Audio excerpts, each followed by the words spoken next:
105 days bago ang May 12, 2025 elections, ano-ano at gaano karaming posisyon ba ang pinaglalabanan?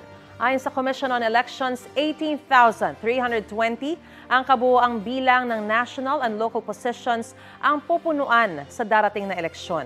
Sa Senado, 12 senador ang kailangang iboto. Sa Kamara naman, 63 party list at 254 district representatives. Sa mga lalawigan, tig-82 ang kailangang iboto sa pagkagobernador at vice-gobernador. 840 naman para sa mga miyembro ng sangguniang panlalawigan.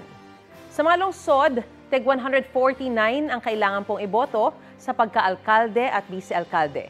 1,690 naman para sa mga miyembro ng sangguniang panlungsod. Sa mga bayan, tig-1,493 sa pagka-alkalde at pagka-vice-alkalde ang pipiliin. 11,948 naman para sa mga miyembro ng sangguniang bayan. Habang sa BARMM o Barm Parliament, 25 ang district members at 40 party members ang kailangang piliin.